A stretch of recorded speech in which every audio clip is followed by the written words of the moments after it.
plus pertinent, c'est ajouter à faire de ce coup-là une feuille de route pour le gouvernement de là, mais pendant que nous avons les points les plus essentiels, parce que nous sommes d'accord que si jusqu'à là, presque rien n'a été fait, pour ce reste de là, nous avons obligé de conclure, sélectionner des points plus ou moins urgents pour que nous appelle l'idée de bataille qui fait plaidoyer à nos vies pour arriver à constituer une forme de feuille de route pour reste transition.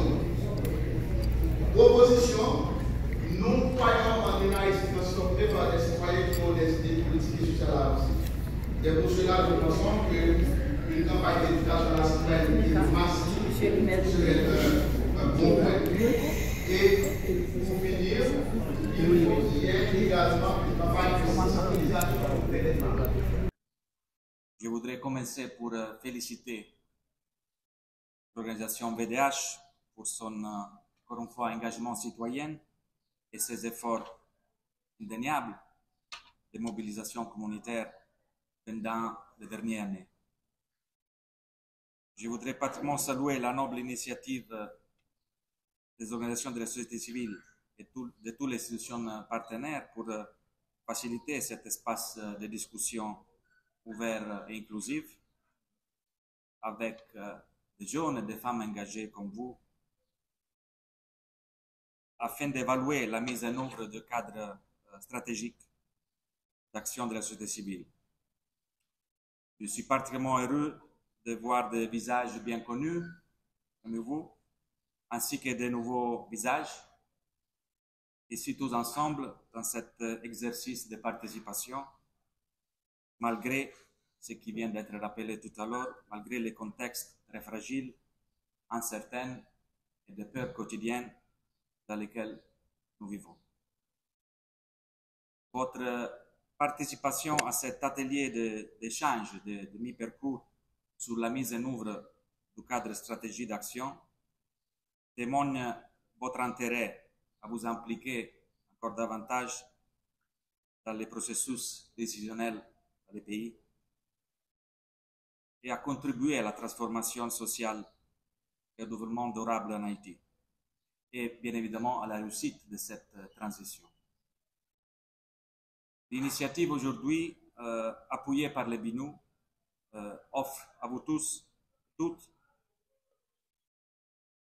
une opportunité additionnelle de dialoguer, de discuter, d'échanger, d'analyser conjointement tous les obstacles, les défis, ainsi que les perspectives de cette transition dans une période unique et particulièrement difficile de l'histoire d'Haïti. Cet échange permettra également d'accompagner les actions du gouvernement de transition sur les différents axes d'intervention et de formuler également les autres recommandations pour meilleure mise en œuvre du cadre stratégique. Officiellement présenté en août l'année dernière, 2024, ce cadre stratégique d'action s'approprie des 5 axes d'action de la transition, tels qu'elle prévue dans les décrets qui avaient mis en place le Conseil présidentiel de la transition, à savoir la sécurité, l'aspect humanitaire, le redressement économique, la question des réformes institutionnelles et la conférence nationale, les élections.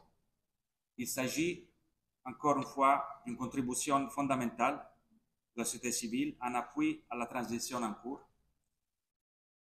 Ces documents, il faudrait le rappeler, avaient été aussi présentés au sous-secrétaire général des Nations Unies pour l'Europe, l'Asie centrale et l'Amérique, M. Miroslav Yencha, lors de ses dernières visites en Haïti, et aussi à Mme Salvador, représentante spéciale du secrétaire général des Nations Unies en Haïti.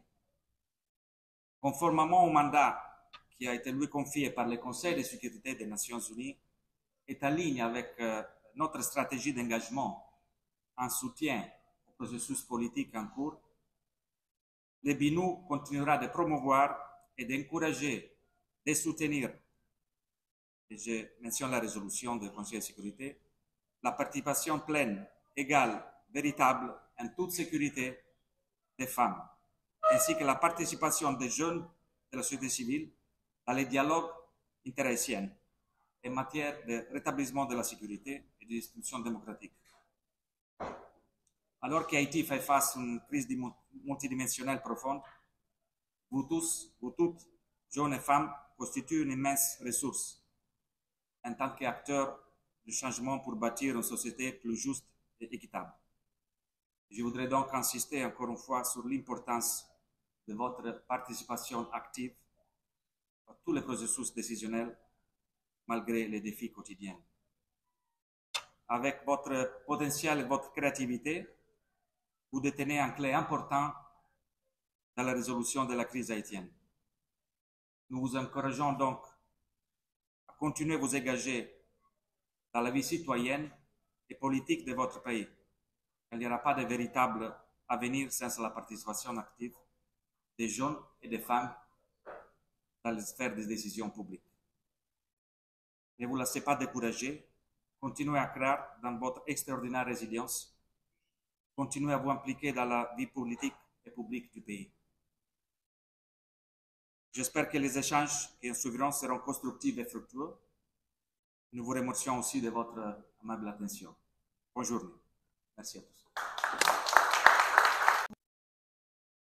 En juin dernier, nombreuses étaient ceux et celles qui, lors du Forum national de la société civile, se sont dépensés pour proposer des actions concrètes pouvant favoriser la réussite de la transition. Le cadre stratégique d'action de la société civile, sensible aux femmes et aux jeunes, a été ainsi produit. Nous voici réunis aujourd'hui pour une revue à mi-parcours de la mise en œuvre du dit cadre stratégique. Une initiative qui témoigne d'une méthode de travail visant l'amélioration et le renforcement des actions. C'est pour moi l'occasion de féliciter le VDH, spécialement M. Arnaud Descartes, et toutes les organisations de la société civile qui demeurent engagées dans le soutien à cette transition difficile. Et comme l'avait si bien dit Monsieur le chef adjoint au chargé politique du BINU, je vois là beaucoup de visages connus et je leur félicite de leur présence aujourd'hui. Je saisis l'occasion pour exprimer l'appui du gouvernement et de la ministre que je suis à la cause de la participation des femmes et des jeunes dans le processus politique. Plus précisément, je veux exprimer toute mon admiration pour vous, participantes et participants. Votre présence ici démontre votre courage et votre motivation citoyenne. Je note également et avec satisfaction la participation du BINU, dont je remercie encore une fois la détermination à appuyer le processus politique, la société civile haïtienne et à continuer sans relâche son plaidoyer pour la participation des femmes et des jeunes, y compris dans des postes de responsabilité dans l'administration publique, en mettant en œuvre le mandat qui lui a été confié par le Conseil de sécurité. Remerciez pour nous, Madame Salvador. Jodi ya, n'a parlé de inclusion. Jodi ya, nous voulons pour femmes et jeunes qui c'est deux potomitans société ya. Messieurs, dames, jodi ya, pensez pour ça que pas qu'à penser. Parlez pour ça que pas qu'à parler. Nous là, notre place, ça que pas qu'à vivre. Nous avons pays qui a mouru, mais tout autant, des jeunes, tout autant des femmes, pays d'Haïti, pas mourir. Alors, messieurs, dames, vous comptez sur nous. Bravo, pas lâcher, nous pas pour contre nous, parce que petit bout de paix, ça nous là-dedans là, c'est pour un petit bout de tête petit. On est que nous ne sommes pas que gros femmes, et nous ne sommes pas que gros bout de tonton, garçons, même les relais nous jeunes.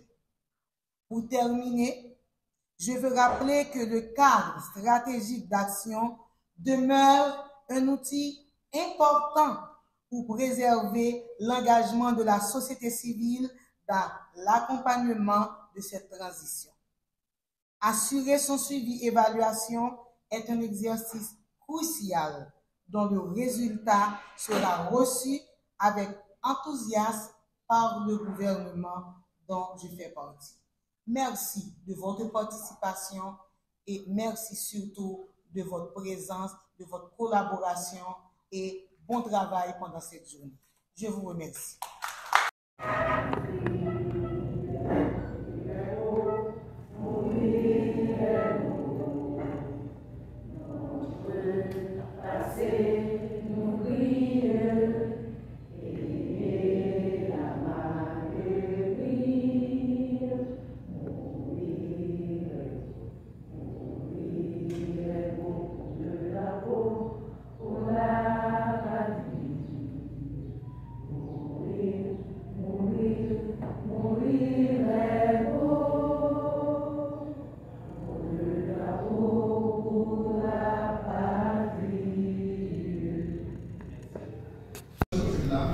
Que l'implémentation d'une politique nationale de jeunesse est plus importante en Haïti, mais c'est une politique nationale de jeunesse qui a pas fait un gouvernement, mais qui a fait un programme d'État, parce que les gouvernements passent et que l'État demeure. Merci.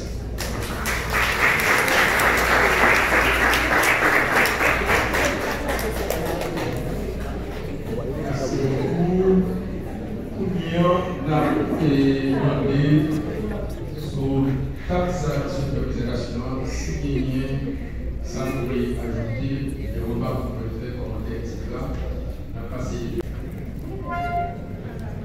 La commission de désarmement est créée, c'est le DNR.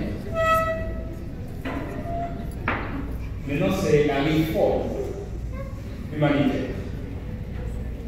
Un ministre chargé des questions humanitaires est créé. Un ministère, merci. D'abord, aborder la question de la réforme constitutionnelle à travers une commission.